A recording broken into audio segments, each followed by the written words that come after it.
Regularly called and convened Greer City Council meeting. We are meeting on May the 28th, 2024. Having called the meeting to order, I would like to ask if you would to stand with me for the Pledge of Allegiance, and then followed by an invocation for council. I pledge allegiance to the flag of the United States of America, and to the republic for which it stands, one nation, under God, indivisible, with liberty and justice for all.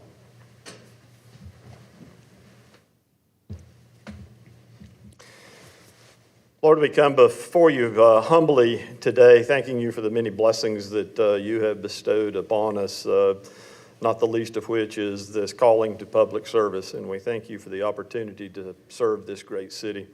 We pray that we'll be mindful of the needs of all of our citizens, whether or not that be housing or food or whatever it might be, that we would be mindful of all those things that affect our citizens as we consider the business that we are called here tonight. And we thank you for this opportunity to celebrate, to consider business, and to consider a new budget.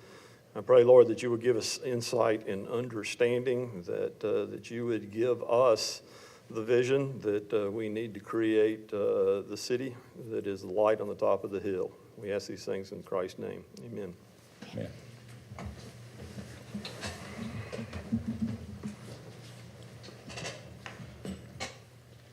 Ms. Duncan, anybody to appear in public forum this evening? No, sir.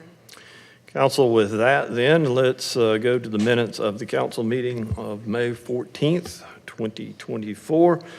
Mr. Bettis filled in on that evening for us. Any items of note for the clerk? Hearing none, Ms. Duncan. Need a motion. We should. I'm out of practice. I'll entertain a. Make that motion. Maybe we ought to turn it back over to Mr. Bettis. We'll need a motion. I got it. Made a motion. Motion and a second. Any items of note for the clerk? Hearing none. Ms. Duncan. Mr. Aaronwood, Yes. Mr. Booker, Yes. Mr. Hopper, Yes. Mr. Dumas. Yes. Mr. Bettis, Yes. Miss Albert, Yes. Mayor Danner. Yes. This evening we have a special recognition, and I believe we are joined by some folks. The Riverside High School tennis team and their coach, Heather Gage. And so I am going to ask those that are here representing the Riverside High School boys tennis team and their coaches, if they would, to join me up front, please.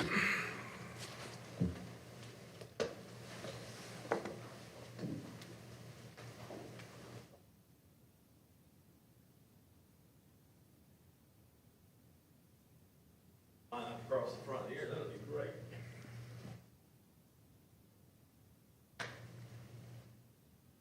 And so this is a proclamation celebrating the Riverside High School boys tennis team and their state championship season. This has been an excellent year for Riverside. We have had several teams that have appeared before us this past spring. And actually, I believe we've also got a soccer team that won a championship, if I'm not mistaken. And I think Brookston had something to do with that as well. But we're here today to celebrate the Riverside High School boys tennis team and their accomplishments. And this proclamation says, whereas the city of Greer is the premier city in South Carolina to live, work, and raise a family, the home of BMW's only North American manufacturing facility, the Greenville-Spartanburg International Airport, and the South Carolina Inland Port, and from its very beginnings, known as the home of dedicated coaches, selfless athletes, and championship athletic programs. The Riverside High School boys tennis team completed a historic season of excellence marked by an undefeated run throughout the region play in the playoffs without dropping a single line. Impressive. Whereas the Riverside High School boys team battled through their biggest challenges of the year in the state championship, going down 1-3 to the very team that they had lost to in the state finals the previous year, only to come back to 3-3, needing to win a tiebreaker's doubles match to claim the title. And whereas only halfway through the championship deciding tiebreaker and up in the match, the skies opened and the rain came, forcing an unbelievable 2-day delay. Whereas the Riverside High School boys team, their coaches, staff, parents, friends, and supporters rallied together, and after a 2-day delay, they won the 4A state championship. The first boys tennis state title for Riverside High School since 1922. Therefore, I, Rick Danner, Mayor of the City of Greer, along with the City Council, do hereby resolve that the members of the Riverside High School Boys 4A State Championship tennis team shall forever be recognized as the City of Greer champs, and that they will inspire every City of Greer resident to be the best version of themselves possible, and that they will always recognize the City of Greer as their home. Let's give these folks, all of them, a big round of applause.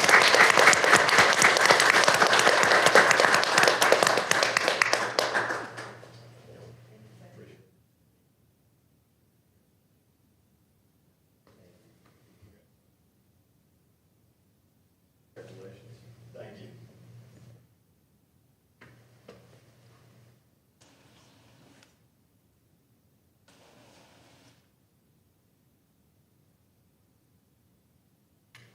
Y'all can go ahead and slip out if you want to. Y'all are all dressed up in the summer. If y'all want to leave, you can. So.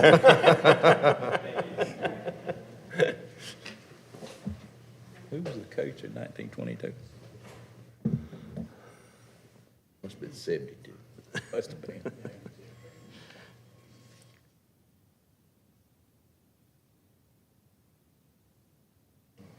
Yeah, Daniel. Thank you. Council departmental reports are contained in your packet this evening. You'll have that information there if you have questions in regards to departmental reports. That can be gotten from department heads and or the city administrator. Ms. Susan Howell joins us now for a update on our financial information. Good evening, Mayor and Council. I'll give you a brief summary as of April the 30th, 2024. Starting out with the general fund, the year-to-date revenue is $39,198,000. The total expenditures are $37,642,000, and that is 6% under budget. The cash balance in the general fund is $22,866,000. Moving on to the hospitality fund, the year-to-date revenue is $3,078,079, which is 7% over budget. And the expenditures for the hospitality fund are $5,051,000. And the cash balance as of April the 30th is $583,000. Finally, the stormwater fund, the year-to-date revenue is $1,606,000. The expenditures are $1,474,000, and the cash balance as of April the 30th for the stormwater fund was $3,129,000. And I'm happy to answer any questions. Council, floor is open for discussion. Questions, comments? The general fund numbers look to be reasonably tight. You have any rationale for that? As far as, revenue versus expenditures, I don't remember ever running quite that close. Yes, that's the way it looks this year.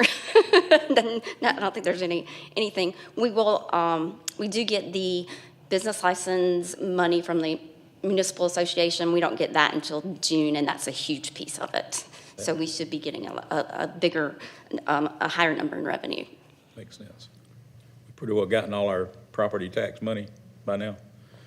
We get some that trickle in every month, but the majority of them, yes, we have received all that money. Okay. Others? Thank you, ma'am. Thank you. Let's move to the administrator's report. Mr. Mayor, Council, thank you. Real quick, last Wednesday was International Building Safety Day, and we want to take the opportunity to highlight our folks in building and development standards. They are responsible for upholding the different building codes of Greer for all of our businesses, government buildings, homes, and facilities. They really do a great job for the city to make sure that the structures that we're in are safe, and I think it's important that we recognize them on, of course, a week after their day, but thank them for all that they do. Reminder that the next farmers market will be next Tuesday, and the Moonlight movie series in City Park begins on Thursday, the 6th of June. There'll be crafts and pre-show fun, which starts at 7, and the movie starts at sundown. There'll be concessions available for purchase, but see the city's website for a list of the movies and more details.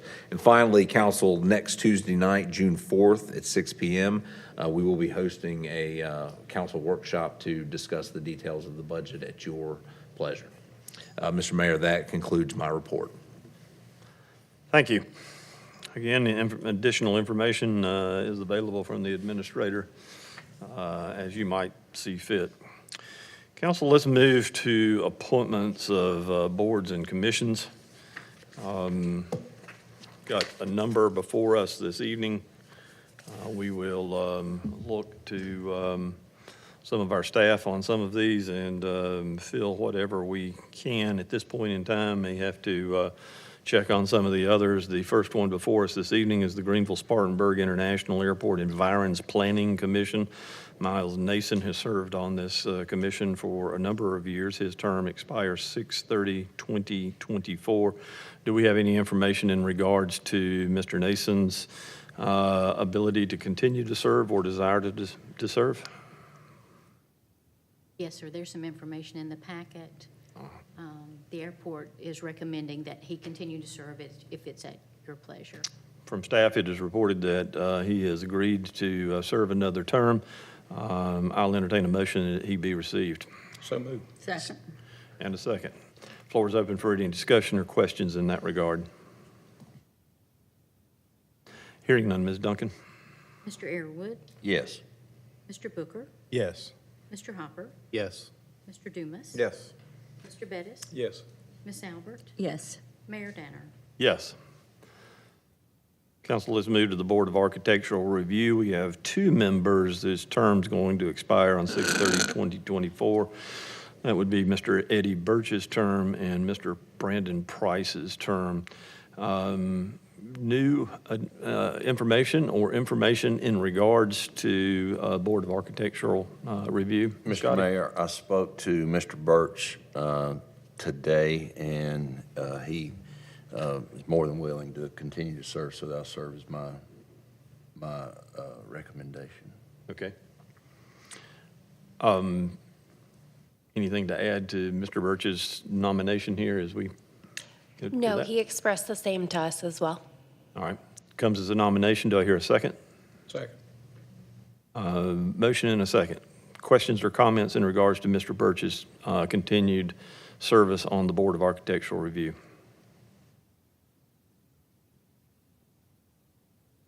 Ms. Duncan? Mr. Airwood, Yes.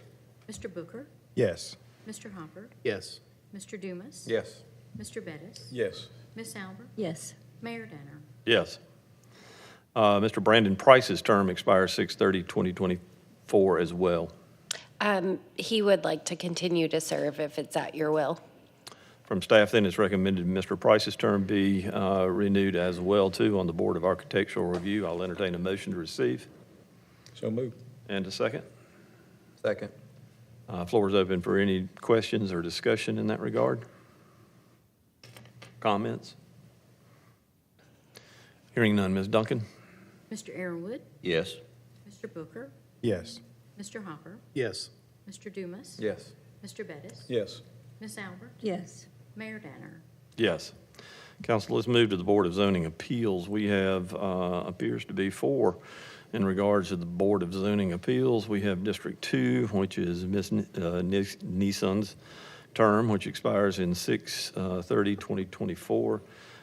District 4 would be Mike Norris's term, which will expire at the same time. William Crosby, who represents District 5, expires 6/30/2024, and Monica Reagan Huey's term expires at the same time, 2024. Those 4 come before you this evening.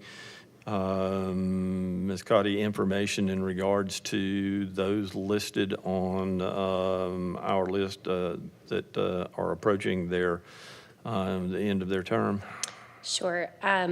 I spoke to Councilmember Booker this morning, and he'd like to appoint Jeremiah McKee, a downtown business owner for District 2. Yes, Mayor. I talked to Mr. Nielsen and thanked him for his opportunity and his service for the Board of Zoning Appeals. If needed, I can do a biographical sketch, but I'm recommending Jeremiah McKee, who is the grandson of Mr. Gregory's Boutique, who lives at 102 Mills Avenue in the Greentown community. I spoke with him today, and he loved the opportunity to serve on the Board of Zoning Appeals. Let's do these individually. This comes as a recommendation and as a nomination for Mr. McKee to begin a term after 6/30/2024 on the Board of Zoning Appeals. I need a second. Second. Floor is open for discussion. Questions? Comments? Hearing none, Ms. Duncan? Mr. Arrowood, Yes. Mr. Booker, Yes. Mr. Hopper, Yes. Mr. Dumas. Yes. Mr. Bettis, Yes. Miss Albert, Yes. Mayor Danner. Yes. District 4, Mike Norris. He would like to continue to serve. Okay. Comes from staff as a recommendation that he would like to continue to serve as well. I will entertain a motion to receive that. I also spoke to Mr. Norris. He shared the same sentiment, so I'd like to nominate Mike Norris to serve another term on BZA. Comes as a motion. Do I hear a second? Second. Floor is open for discussion. Question? Comments? Hearing none, Ms. Duncan? Mr. Arrowood, Yes. Mr. Booker, Yes. Mr. Hopper, Yes. Mr. Dumas. Yes. Mr. Bettis. Yes. Miss Albert, Yes. Mayor Danner. Yes. Mr. Crosby serves District 5. Ms. Gotti? Yes. Mr. Crosby would like to serve again as well.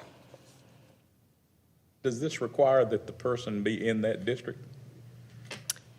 I don't believe so. Because he's not in my district anymore.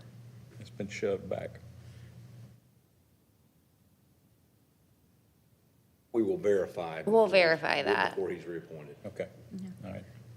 A couple of these really don't have a very good attendance record on the meetings. I know they have 10, and I know they have conflicts, but yeah. Some of them only made half the meetings, and some made less than half the meetings. Point well made. People have conflicts, but, that's something I think should be taken into consideration when you accept the position, so. How often does the Board of Zoning Appeals meet? It depends. Last year they met 10 times. This year they have not met yet. Okay. So, Is it an issue finding a quorum? Has it been an issue with 10 meetings to find a quorum? Any of those? we had, I believe, 2 last year that we did not have quorum. Okay. That corner's no longer in 5, It's shoved back to Miller Street. Miller Street. Okay. Tammy just let me know that the only qualification is a city resident. However, we will verify, in fact, that is the case. I believe we've had that discussion before. It's just the recommendation comes from the district, it does not have to reside in the district. That makes sense, yeah. Mr. Bettis, would you like to hold this over until you've?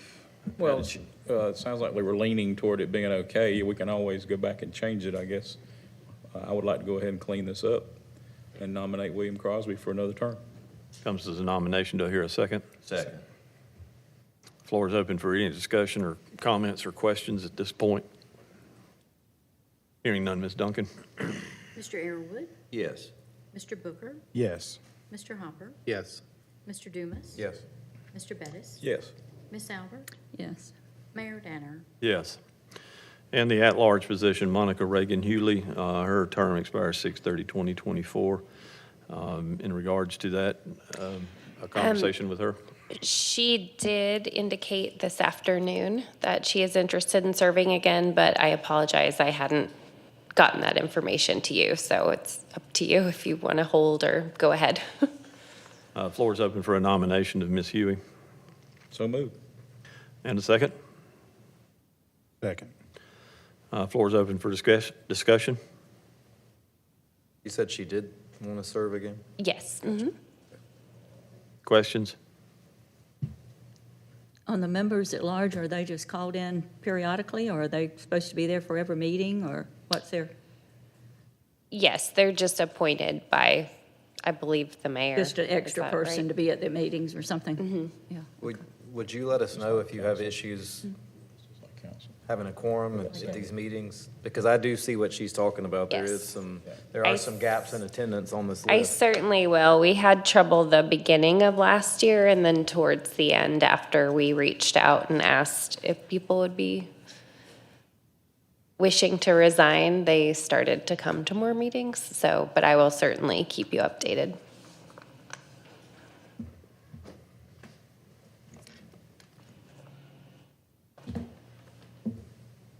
Ms. Duncan, where are we at this point? You have a motion and a second for Ms. Huey. Any further conversation in that regard? Hearing none, Ms. Duncan? Mr. Airwood, Yes. Mr. Booker, Yes. Mr. Hopper, Yes. Mr. Dumas, Yes. Mr. Bettis, Yes. Ms. Albert, Yes. Mayor Danner. Yes. Council, the last one before us this evening is the Planning Commission. That's District 1. John Holland's term expires in 6/30/2024. You had a chance to talk to Mr. Holland. Mr. Airwood? Yes, I've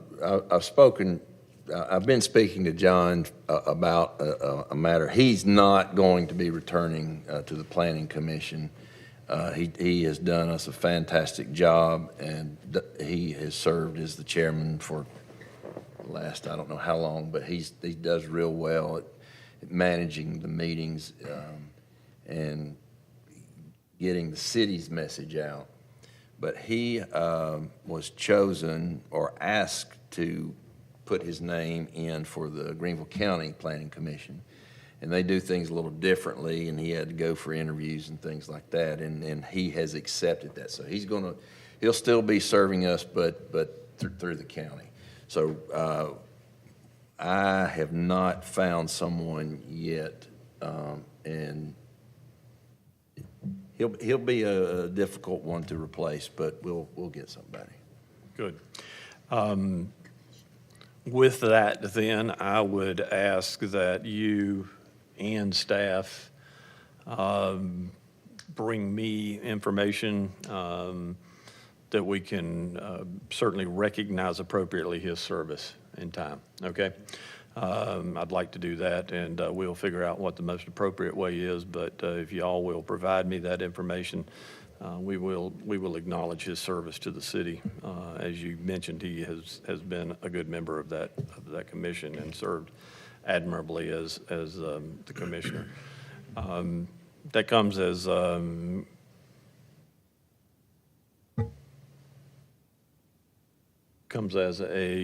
recommendation. Do I hear a second? We don't need to take any He's action. not, no action. Oh, there's no action on that. That's right. Excuse me. He's leaving, so no action on that one. We'll wait on Mr. Airwood. With that, then, we will move to new business. Have a bid summary for the Needmore Recreation Center flooring replacement. Mr. Mayor and council, I would ask that this particular item be held over so the bidder can work through some licensing issues.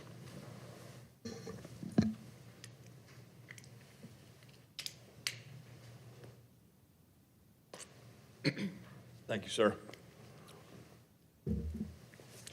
With that, then, let's move to the second item before us this evening, which is the first and final reading of Resolution 18-2024. This is a resolution of the City of Greer approving an intergovernmental agreement between Greenville County Sheriff's Office and the City of Greer Police Department. Chief joins us for that discussion. Good evening, Mayor and Council. Appreciate your time tonight.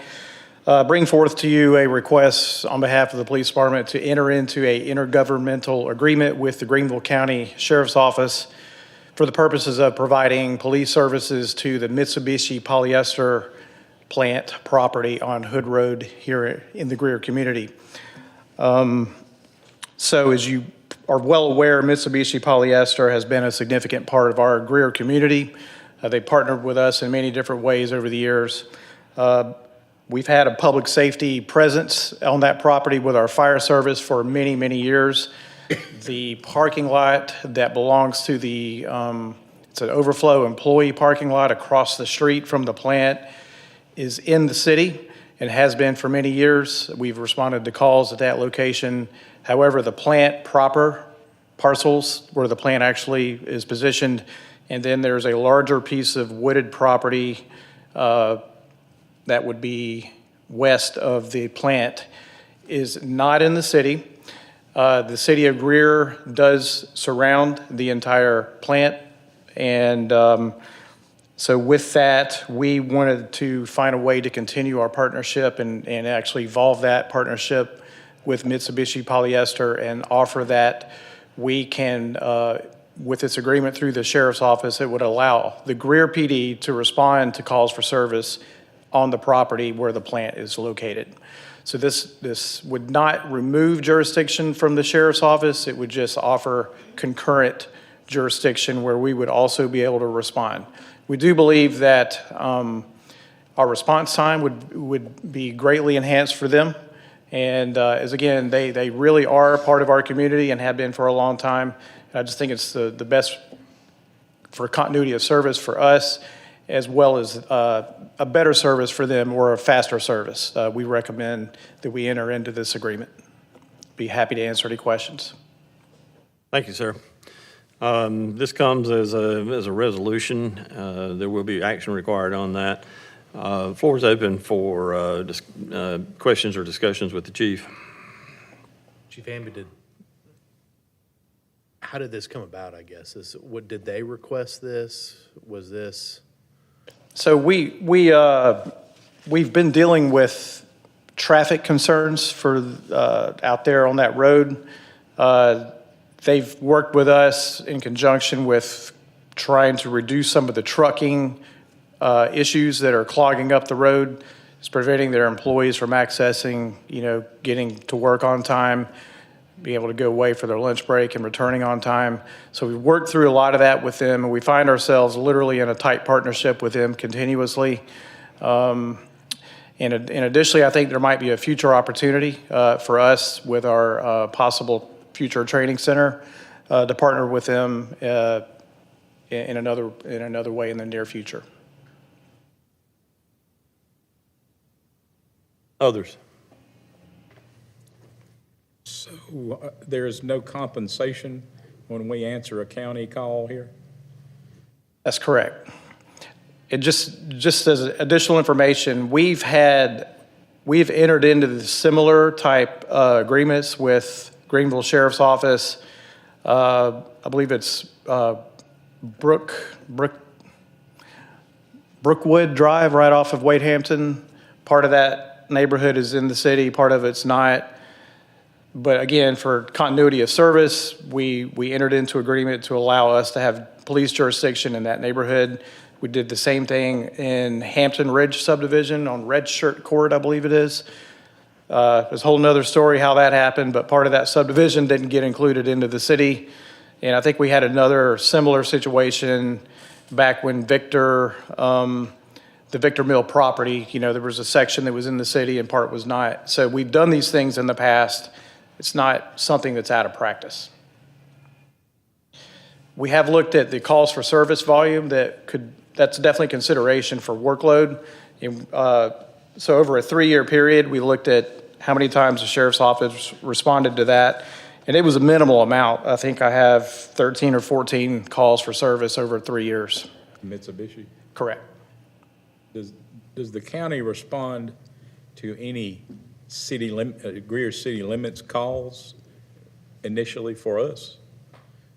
At that specific location? Anywhere in the county, are they first responder for us? They have jurisdiction, so they have what's called concurrent jurisdiction. So anything that's in Greenville County, it doesn't matter if it's in a city or not, they absolutely have jurisdiction. But I will say that the way law enforcement works, we generally push those calls off to whoever has primary jurisdiction we want to have less calls rather than more. Yeah. So they're generally not responding to calls within the city limits? Absolutely, that's correct, yes. Yep. For the purpose of action tonight, I'll entertain a motion to receive. So moved. And a second.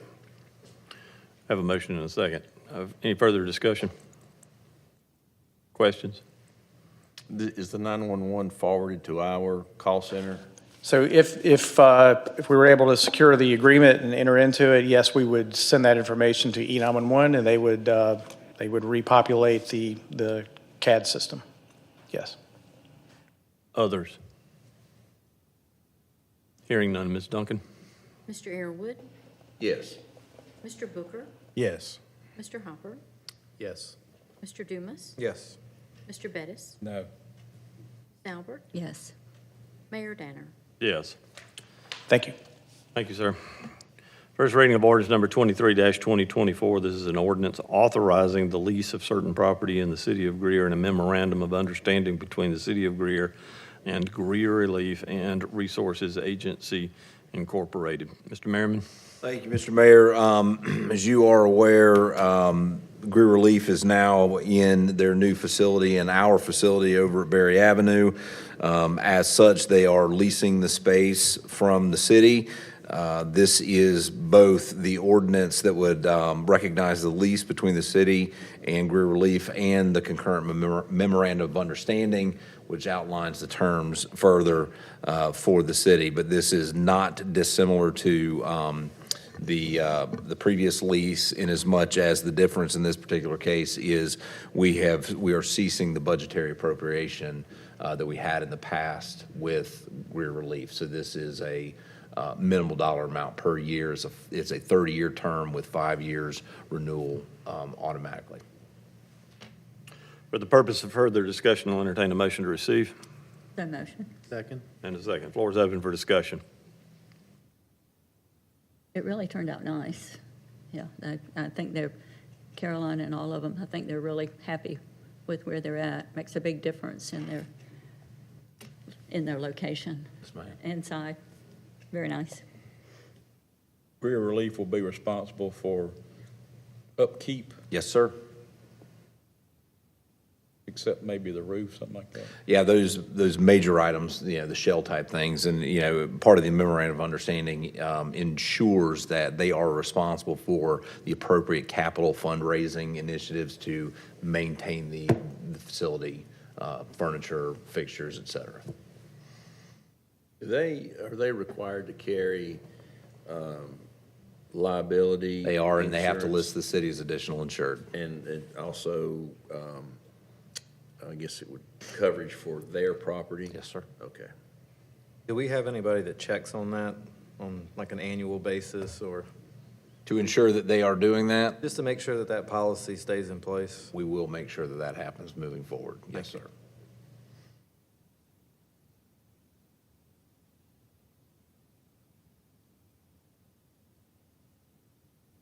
Others? Hearing none, Ms. Duncan? Mr. Airwood, Yes. Mr. Booker, Yes. Mr. Hopper, Yes. Mr. Dumas, Yes. Mr. Bettis, Yes. Miss Albert, Yes. Mayor Danner. Yes. Council has moved to the fourth item tonight, the first reading of ordinance number 24-24. This is an ordinance authorizing the lease of certain property in the city of Greer between the city of Greer and White Wine and Butter Catering LLC. Mr. Watson, Assistant Director for Parks, Tourism, and Recreation, joins us this evening. Floor is yours, sir. Thank you, Mayor. Members of council, we obtained proposals a couple months ago from interested parties for restaurant services at Greer Golf. We have one proposal submitted from White Wine and Butter Catering. Staff reviewed the information in their proposal, found that they're a highly regarded dining establishment in downtown Greer, and we feel that their vision for food and beverage services at Greer Golf illustrate their commitment to success. Contract was reviewed and actually created by city staff and reviewed by our city attorney, and our recommendation is to move forward with awarding the contract to White Wine and Butter. Comes as a recommendation from staff. For the purpose of discussion, I'll entertain a motion that we receive. So moved. And a second. Second. Floor is open for discussion. Fred, will they have a menu for like Sunday lunch? You know, at one point, there was a lot of folks coming out for lunch to the golf course. Are they going to have that as well? So we're asking them to be open when the golf course is open. And when they are open, we're asking them to have a golfer's menu, which is sort of cold sandwiches, hamburgers, hot dogs, those type items. And then outside of the golfer's menu, they have the liberty to offer whatever it is that they'd like to. So I'm sure what we've heard from them is that they want to offer what customers want. And when they open and get that feedback, I'm sure they'll sort of tailor that to what they're hearing from the customers. I'm really excited about this. I think you guys have done a great job of making the golf course a golf destination over the last couple of years. It's going to be a dining destination just by the nature of Chef Mike and what he's already done in Greer and elsewhere, not just in the upstate, but in the state. So I'm very excited about this. This is great. Totally agree. How are they going to manage the kind of catering aspect versus just the average golfer that's coming out? Do they have kind of a plan to take care of them? Menu-wise, I mean, they'll have the golfer's menu, and we've, with them having to be open when the golf course is open, we're making sure that people that come on the site have a restaurant to sit down and eat with. However they handle their outside catering, it's sort of up to them, as long as they're keeping the restaurant open to golfers and open to patrons that want to come and eat there.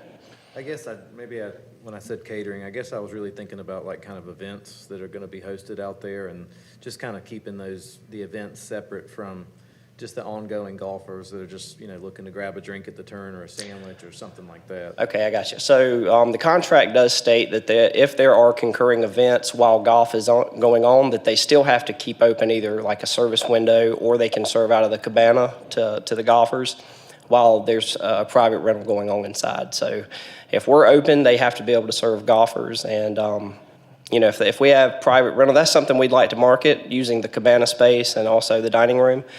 And we hope, the more people out there, the better. But they will have to stay open to at least serve golfers or people on the property in one capacity or another, regardless of the events that's going on. So speaking of marketing, how is that going to be handled? I mean, will we take a portion of the marketing in terms of the availability of the resources of the course and events and different things like that, while they also do some of the marketing for just their services as well? How's that gonna work? So if approved, we have a marketing team that we pay separately for the golf course. We'll get our marketing team with the restaurant's marketing team, and then everything will be one consistent message going out. But we will cross-market each other as far as menus or specials or rentals of the spaces that we have and the pricing options. All that will come together and look like one consistent message, whether it's coming out of the Greer Golf social media or whether it's coming out of White Wine and Butter.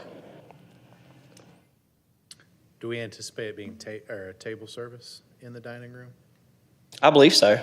That would sort of be an operational item for them, but the conversations we've had lead us to believe that that's the type of atmosphere they'd like to offer. So is there any food available out there right now? We have vending machines, but there's no food available because the clubhouse is still under construction. I've had some complaints about that, that there's no food. Be happy to take them. Was that the only restaurant that applied? Yes, ma'am. We had it was not a mandatory pre-proposal meeting, but we offered a time for interested parties to come by. And there were 3 or 4 restaurants that showed up to that pre-proposal meeting, but only one submitted a proposal by the deadline. Well, that's a good restaurant anyway. Yeah. Yep, we're excited. Is Chef Mike still the owner? That's who we've dealt with. Mm-hmm. But, yeah, he seems to do a good job. I've been to several events that he's hosted, and he seems to really take care of people and have a good product, and seems to keep people happy with his food and service. So He has a background in a golf setting also, which is appealing to us. So it won't be the first time that that he and his staff have worked in that atmosphere and been in a golf setting. Others? Comments? So the income from us will be the rent, and what else? That's it? They'll pay us monthly rent, and then the cabana rental, which is where the pool used to be, that will be staffed and organized and taken by them, although we set the pricing, and then we'll receive 70% of all of the rentals from the cabana also. Do you have an anticipated start date on this? I would expect 60 to 90 days after second reading if approved.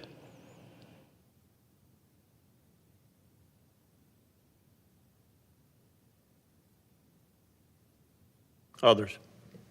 Plus business license, hospitality tax, all that as well. They'll be collecting and submitting, correct? Oh, sure. Yep, absolutely. Just like any other restaurant anywhere in the city would.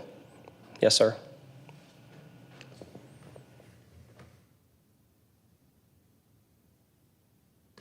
Do you anticipate they'll seek a alcohol license? Yes, sir. I do. That's part of the 90-day process. They may be able to do some things to get over and get open in other capacities before then. But yeah, I think that's about the time period for the ABL. Comments? This is a little off subject, but insurance, there's a big problem with insurance and alcohol right now. I hope that's not a problem. I do too. It hasn't came up in any of our conversations with them, but you keep hearing about other establishments closing down because of that. So they haven't expressed any reservations about being able to purchase it for that location.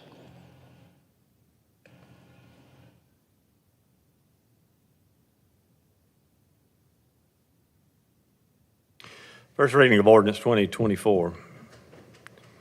Further comments? Questions? Discussion? Hearing none, Ms. Duncan. Mr. Airwood, Yes. Mr. Booker, Yes. Mr. Hopper, Yes. Mr. Dumas, Yes. Mr. Bettis, Yes. Ms. Albert, Yes. Mayor Danner. Yes. Thank you, sir. Council, last item before us this evening is the first reading of ordinance number 25-2024. This is the City of Greer Budget Ordinance, fiscal year 2024-2025. This is an ordinance relating to the fiscal affairs of the City of Greer, South Carolina, making appropriations therefore, levying taxes, and to provide for an effective date. With that, I'll turn it over to Mr. Merriman. Mr. Mayor, Council, thank you. In front of you is the line item budget that is the general fund and then all other funds in the other packet.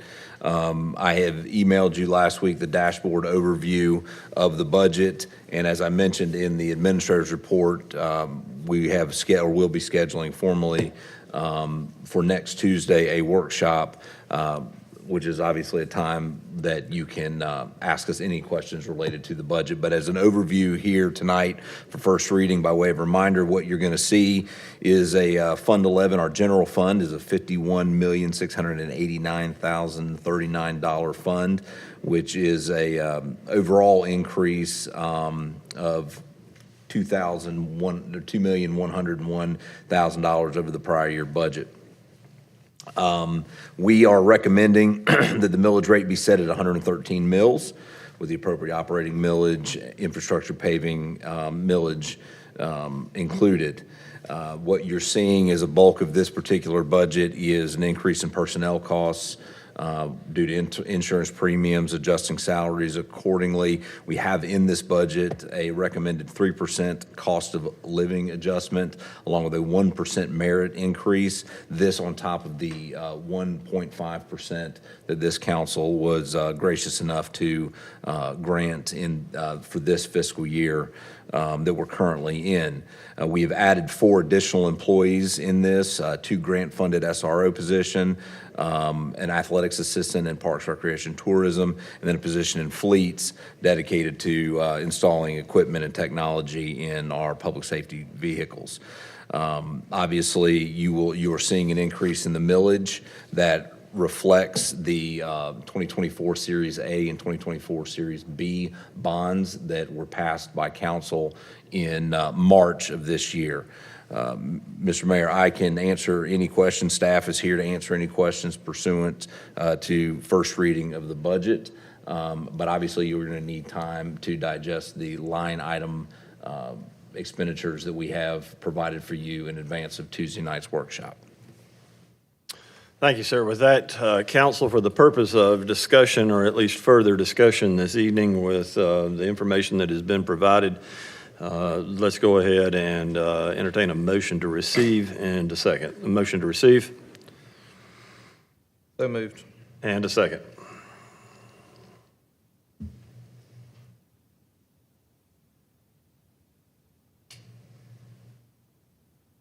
Second. Floor is open for discussion. This is a question that staff can provide answers at a workshop. But, and I mentioned this to you earlier, Mr. Merriman, but, and I had spoken to David about it, but there's two funds that carries a pretty hefty balance that is unencumbered. That's the 2% hospitality number and then the stormwater number. What I need to know is how much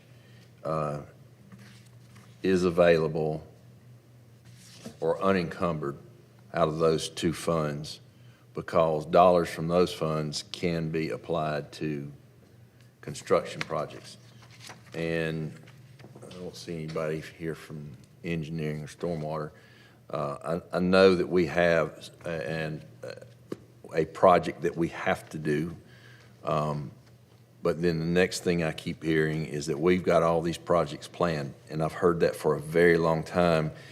And my opinion about that is I think it's too late to try to trump those projects in front of what I'm asking to do with those dollars, since they haven't been, apparently they weren't important enough to get them down and get preparations made. So if Tuesday I could have that information, that would be wonderful. And then the other item is just a way of thinking. If, and I know that staff has gone through and, cut and cut and cut. And I would like for department heads, hopefully they'll all get the message because they're not all here, but in their preliminary budgets, they got things taken out. What they need to be able to tell me is, I want to know the why. Why were you asking this? Why were you asking for these dollars? And then how is it going to impact us if you don't get them?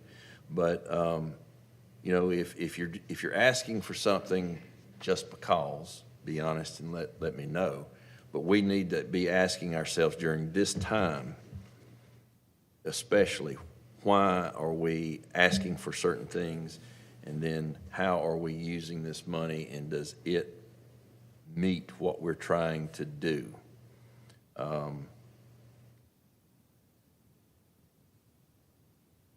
Yes, sir. That's my message. Yes, sir.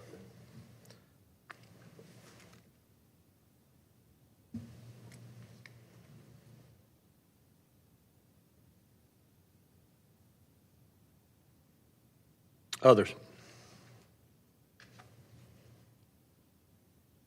Mr. Merriman, I would anticipate next Tuesday is when we'll have a more expanded discussion around impact fees and finding the right mix from a philosophical standpoint and just the best approach from a revenue standpoint to do everything we're trying to do.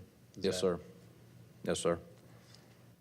Does this revenue include impact fees? This does not assume impact fees.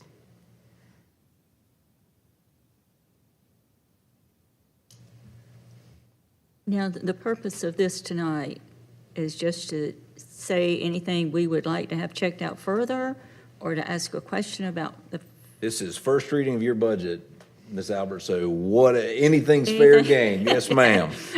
Susan is here to answer every question that you've got in the deepest of details. All right, okay. And, you know, I may be a little off on some of this, but I guess one thing that caught my mind was the council budget. And looking at it, I saw that it increased from the actual 23-21 by 75,000. And so, you know, I'm kind of wondering about why that big 75,000. Where's your money? Is that what you're saying? Where's your money? That's what you said? Yeah, I might be missing out on something.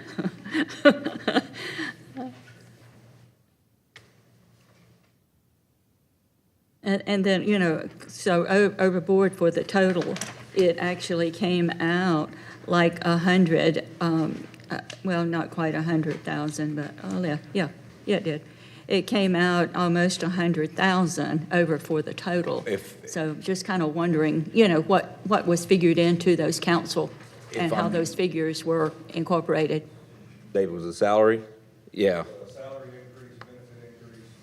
Now, the salary was the same as last year. I mean, right. It didn't take effect until this year. Is that this year? Oh, okay. But, Yeah, after the yeah, election. but that was the 23-24 budget, right? It would have been assumed partially in the 23-24. It started in January of 24, right. correct? That's right. Yeah, okay. And so then we're looking at 24 to 25, so we're looking at the next one. So I was just wondering, you know, about that 75,000 and overall 100,000. I can tell you where part of that is coming from as well, too.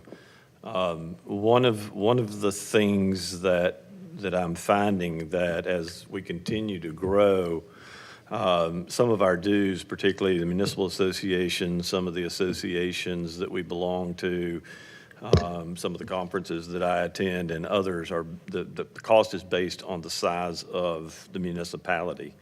And so we have moved in some regards to a higher level of dues than we may have been over the last several years.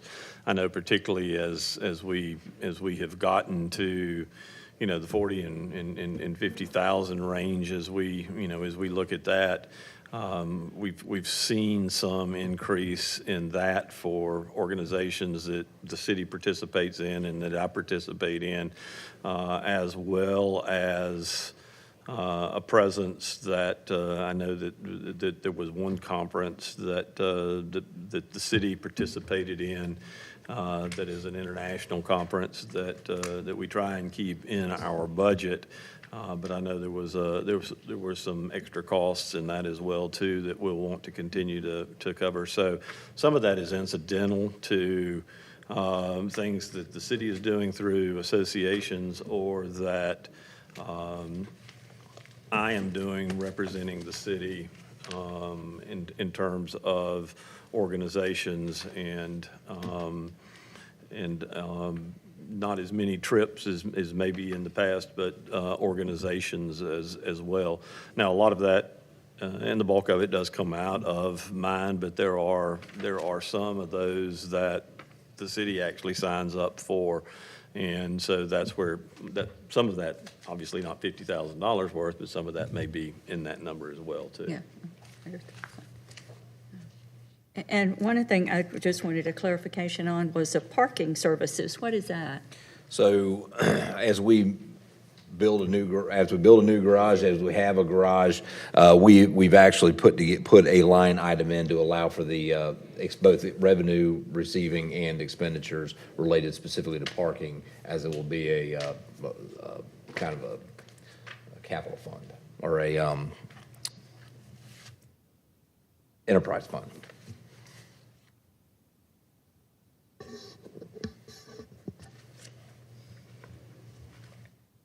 What are we anticipating on revenue for, connected to construction and projects and different things like that? I've been kind of looking at the building and development standards reports that have been coming out, and it looks like, you know, they've been trending off in the last year, and then it looks like that trend is going to continue to stay flat this year. And so there obviously won't be, it doesn't look like as much activity. I mean, we even talked about that with BZA. They haven't even had a meeting this year, and I think the Planning Commission has reviewed a lot less cases. I mean, it's been, you know, only 8 through April, and I don't know. It doesn't seem like we're annexing as much property, and there's not as much velocity on development. What are we doing to kind of absorb the slowing or? Well, I think part of this year's budget demonstrates that slowing in a decrease in revenue in permits in particular. So that's effectively being absorbed to some degree by how tight this budget is this fiscal year. I will say that moving forward and having discussions with the development community, they are kind of pausing, but the demand is still there. So when other national economic indicators, I think, loosen up a little bit, we should see an increase in activity in this area. Some of the preliminary reports that we've had come in specific to the impact fees is still showing a substantial predictive number of houses that we anticipate moving in and around Greer. So while it was slow this year, I don't think that it's going to be like that forever. So we're just absorbing it this year through cuts. Do we have any idea, I know we talked about the impact fee, and I know we'll talk more about that on Tuesday, but do we have any idea of how much that could potentially generate, or how much we would be charging per unit, or have we thought about anything? Some of the estimates right now for a single-family home are somewhere in that $5,000 per home range, with 3,000, little maybe 3,300 for multifamily per unit is what can reasonably expected. You know, we could anticipate over a 10-year period somewhere between $14 to $20 million in revenue, somewhere between 2 and 3, maybe even more annually in revenue from impact fees. Now, of course, these are just predictive numbers based on a number of calculations done by the consultants that do this, but I think that I would safely say that $3 million annually, based on their numbers, is right in that sweet spot.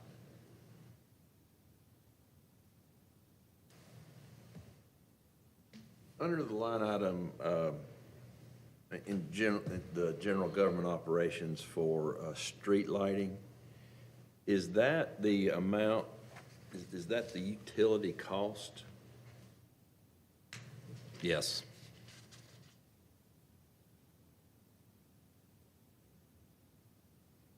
And on the revenue side, have we had any further discussions with CPW about a fee? We have not. We really need to. I mean, we're budgeting over $600,000 to pay for lights. That technically use much less current. Yeah, that's right. You know, we switched out to LED, so we won't tell them we need to see the savings. Yes, sir. How many, I think I read in your letter, how many new positions have we approved in this, with this new budget? This budget that we have got recommending 4 new positions. Recreation assistant, Parks and Rec, 2 SRO positions that are grant funded, and a position in our fleet division that will do technology for our public safety vehicles. What was the ask by departments? I think Jay was kind of asking a similar question a minute ago, just. From a position request standpoint, in total numbers, Yes, sir. we had 51 total. And this includes the tax increase of 14? This budget includes the 14 mills. On the, this is just a general operating question, but with fleet services, what is our intent with fleet services as far as maintenance and just the management of all of the equipment and vehicles that we have, as far as who's going to work on them? I mean, are we still going to do simple things, or do we see that ramping up? Or have we even looked at? No, I think we have looked at that, and we see that ramping up. Obviously, there's going to be limits to what makes sense to have in-house versus what we would contract out. But the more that we can do in-house, and I think this particular fleet position represents that. While it's not mechanical per se, we were paying a lot to source out the installation of lights and radios, et cetera, in there. To bring that in-house, we see would be a savings. And so that is just one example of a continually growing and robust fleet service.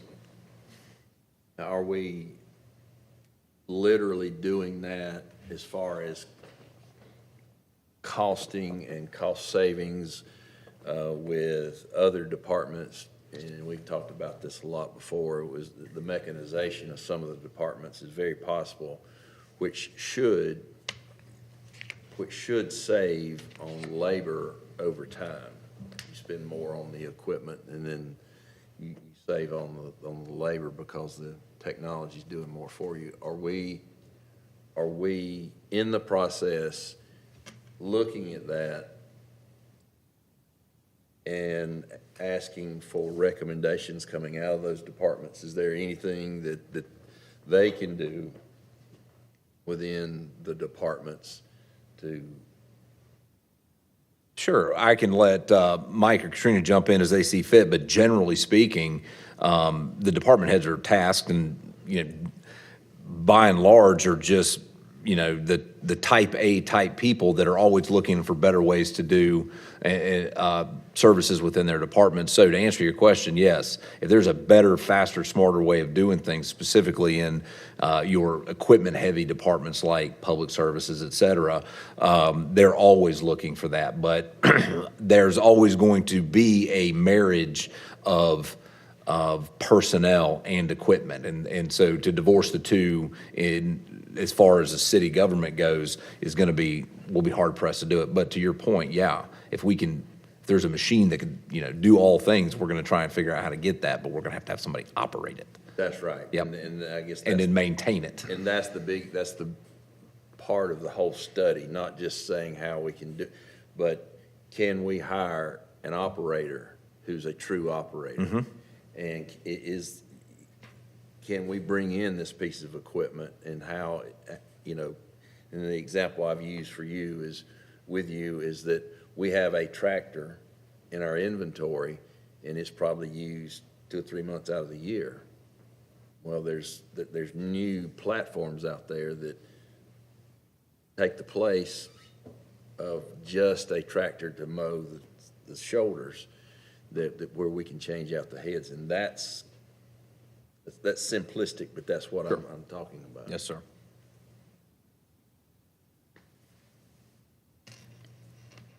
And one other thing, I was just curious on this general fund overview revenue, the taxes, and I guess, are we anticipating an increase of taxes of about 4 million? Am I reading that correctly? A little over 4 million. Let's see. Where are you? You are. Let's see, what page is it? Page 2 of 29, is that it? General fund overview. Yeah, that's about right.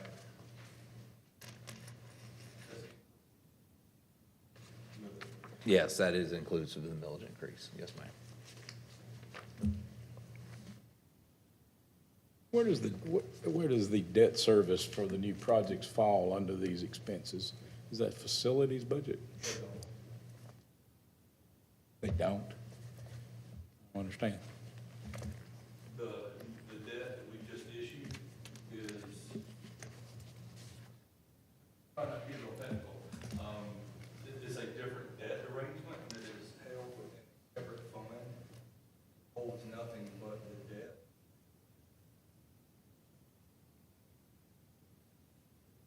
On a budgeted fund, it's just a fund that holds money.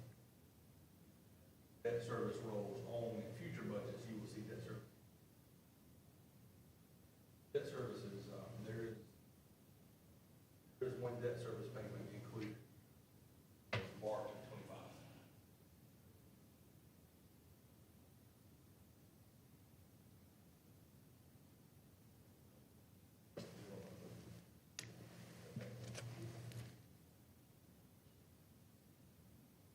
So for revenue, the bonds, because I don't know that I'm understanding that. We get this amount of money, and it's not going into any particular fund. It's just held in an account until, The debt service payment is due twice a year in the calendar year. There's a construction fund, and then there's a separate debt service fund. So the revenue's not showing an increased millage, is it? Yes, that is being So we're showing increased millage in the revenue, but we're not showing expenditures. The expenditure is shown, Where are they? I just asked you if they were in there, and you said no.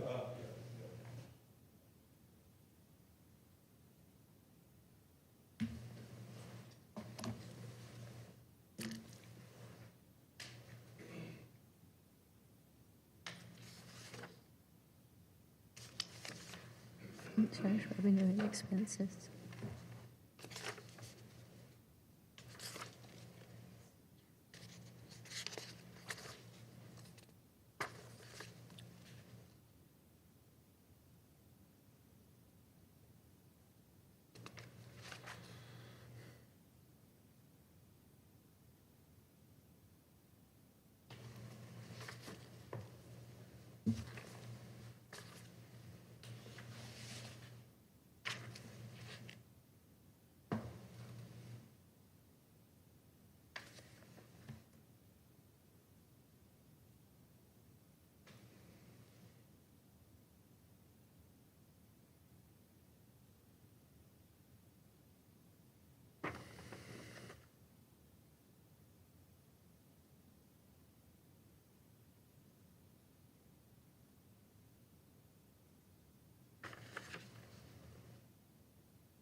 Public services in this budget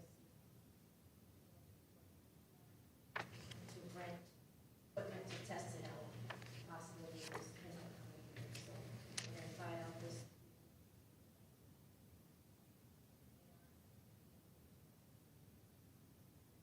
so, well, with the leaf vacuum, Right now it takes 2 people. Right. The one that they're looking just the driver.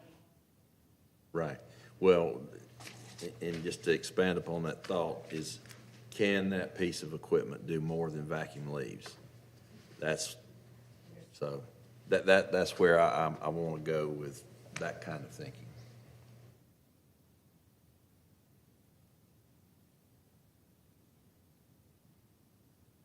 Which page you're looking at, you're just looking at Just looking at the first page summary.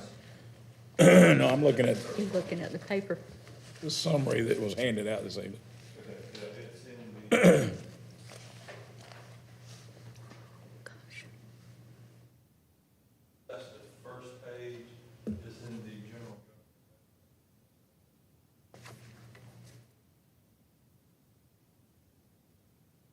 So that entire number is what, is that?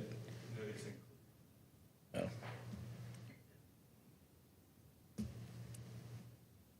So with the increased millage, how much money are we taking in this budget? Just that millage. would be a total of, I'll tell you right here.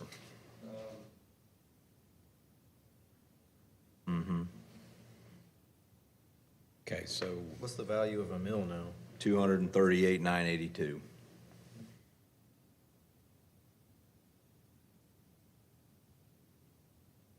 So we're showing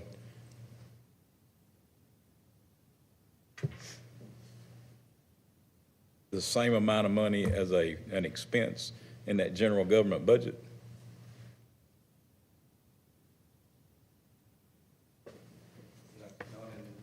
Not in this particular year. There will be, in future budgets, there will be an equal amount.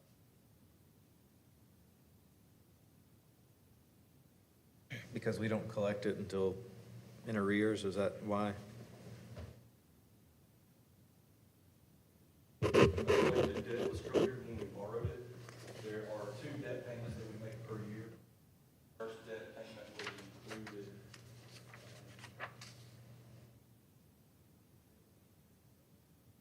And then the second, make in March, is what following September payment.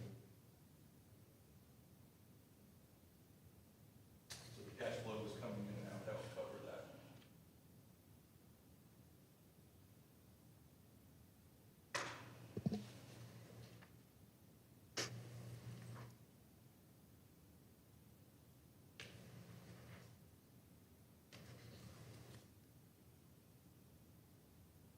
Could we maybe get that in a breakdown in black and white next week? Sure. See what goes when, where, when? It's a timing issue. Yeah, I realize that now. If debt service is coming in first, and then taxes come in, so we have 2.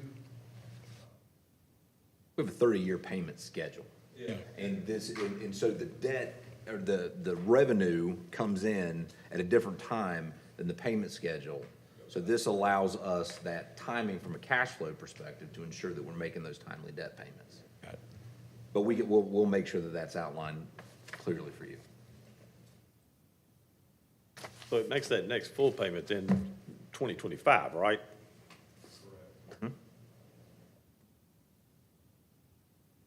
Also, what would be nice to see is, we talked about different revenue sources with the athletic facility and different things like that, and the impact fees, you talked about those tonight. It would be great if we could kind of see a breakdown of different sources of revenue that could present themselves in the future and allow us to back the millage back down closer to where it is now. I think it'd be good to see what that looks like too.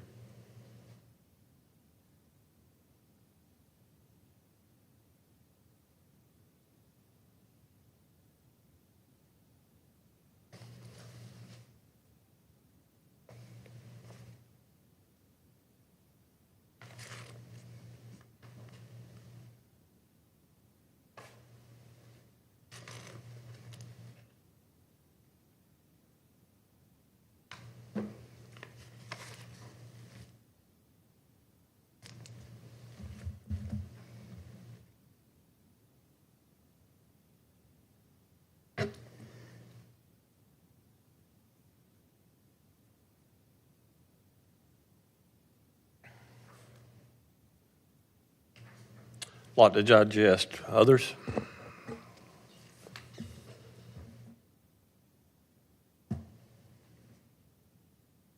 I want to ask one more. I would go back to this line of thinking we were going down a second ago. I was asking about the amount of positions that were requested versus the number that were approved. And I know you said that I think it's because we have ambitious department heads and they're looking to obviously grow and take on more responsibility and serve at a higher level. I know we recently had a shift in policy with flex time and different things like that. Is it possible that that is why maybe there was an ask for more positions? Well, no, sir. The flex time policy is still, I'm working through that, but that's secondary. More, the increase in personnel is various reasons why from department to department. Generally speaking, though, I think that we need to get our hands around vacancies as much as anything before we really start adding personnel to the budget. And that's, as much as anything, from my perspective as the administrator, we are seeking to provide a level of service, and we budget to meet that level of service. But if we are not fully staffed, adding positions to the budget only increases the budget when we haven't filled those positions previously. So I think that's why this is very important in this particular budget as we look at our existing personnel costs, but also what are we going to do to recruit and retain in order to fill the positions that are currently vacant. And I think that needs to be, as much as anything from a management perspective, a goal for this fiscal year is to fill vacancies. no sense in adding positions and inflating the budget. We can't fill the ones we've been budgeting for. Where have we been hovering from a vacancy standpoint through this budget year? Through this budget year, I would say we're averaging conservatively 12 to 15% personnel vacancies, conservatively.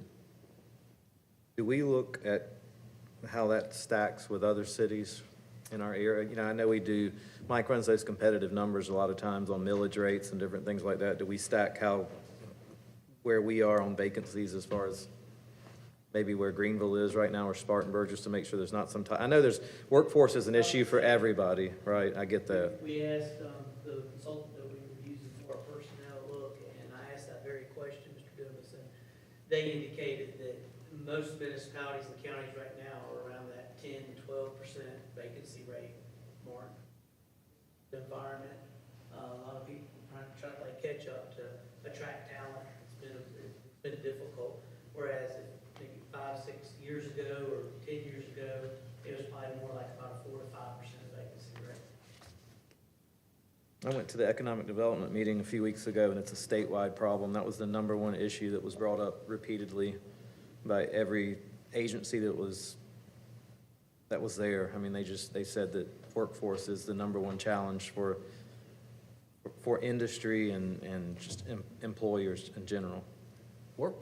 Workforce is always going to be that, because it is your biggest expense. And it ties in with the budget, but not directly. But I think we have to do things differently. And we have to go through our, looking at our hiring process, how we select people and how people select us. I think that, and we all know this, you just, you can never, if you start just competing on the paycheck, you don't win. And so we have to look at this from the ground up, and a new way right now to do business, and that is recruit those people, bring them in like you do athletes. See if they're going to be a good fit for your organization. If they're not, we don't need bodies filling positions, because if you've got 3 open positions and all you're looking for is and we put a body in there, that body won't last too long, and they're going to cost us money. So, it's a tough environment, but we've got to operate in it, and we've been the city has been very successful in being able to think through and find different ways to do things that's not normally done. And that's what we've got to do now. Not only, I think our whole way we think, the way we budget, the way we hire, all of that, we've got to question every bit of it. And as far as hiring and maintaining folks, that needs, I think, some work. And we'll work through it. I mean, it's that's just the way the economy is. But then we'll find out how we can survive or get through this period of time with managing employees, and then it'll change, and then we'll have to change with it. But if all we do is the same thing, we won't have any. We'll still be in that 12 to 15% vacancy. We've got to, we have to do better if we expect to. We have to manage better if we expect to run better. So.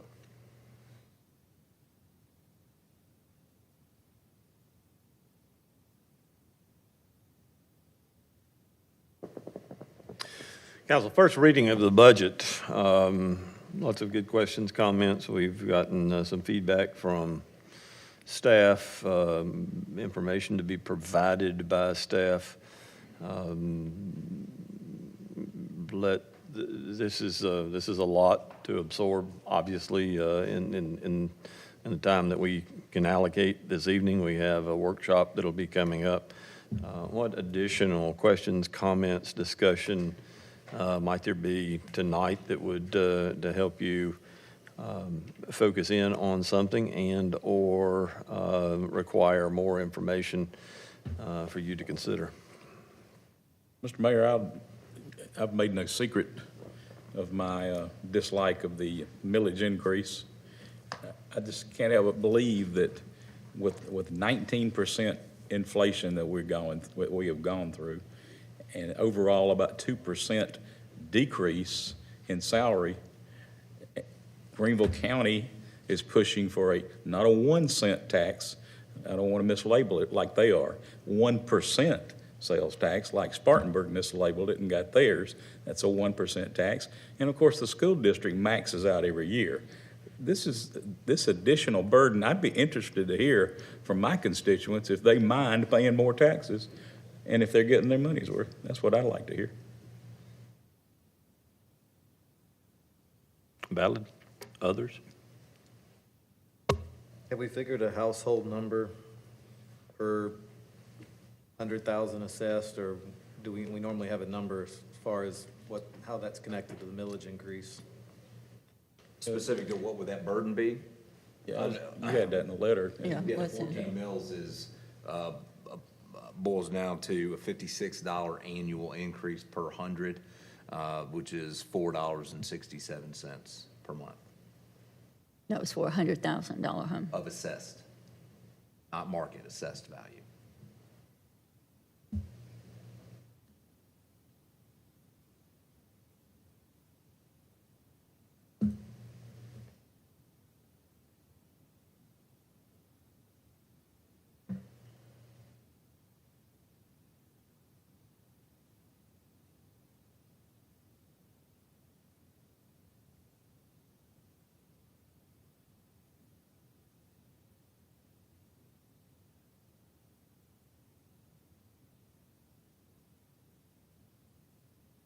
Others?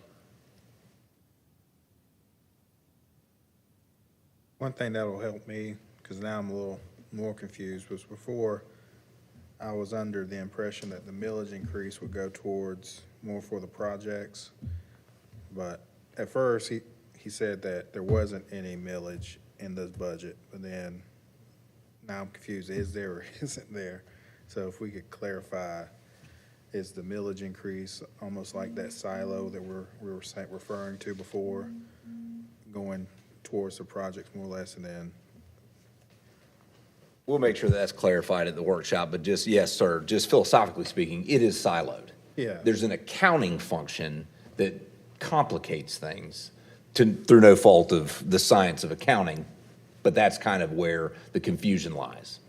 But the 14 mills is dedicated for debt service for the 30 years of the 2024 Series A and Bs. Okay, So we will make sure that that's clear Tuesday night. okay. I don't want to mischaracterize that. Fair when enough, talking to fair his enough. Constituents.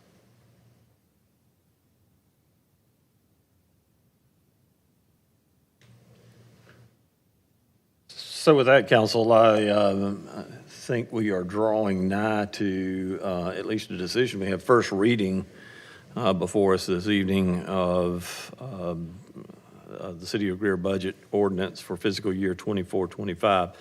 This is the ordinance relating to the physical affairs of the City of Greer, South Carolina, making appropriations, therefore levying taxes, and to provide for an effective date. While there is obviously some disagreement about how we've gotten to where we are and where we're going from here, I feel like there is probably some agreement as well. And we have to have a place to start. And if it is a failed vote on the first reading, then we know that we have not found the place that we need to start this discussion in earnest. And so before I call the question on the first reading of ordinance number 25-24, I'll open the floor up for any discussion, questions, or comments anybody would like to make. Mr. Mayor, I'll just simply say that's what I see tonight as, is just a place to start. I look forward to more in-depth discussion next week, and then a second reading as well. Mr. Arrowood, Mr. Bettis's comments, certainly resonate with me, and I think it's incumbent on us to make sure that anytime we even consider something such as raising millage, that we are making sure that we are providing value. And, there's certain conditions that I want to make sure we put in place that if we do go this route, that we're doing the right thing over the long term as well as the short term as well.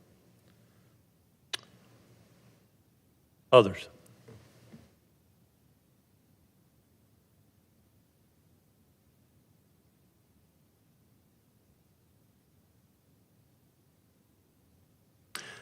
If none, Ms. Duncan? Mr. Arrowood, Yes. Mr. Booker, Yes. Mr. Hopper, Yes.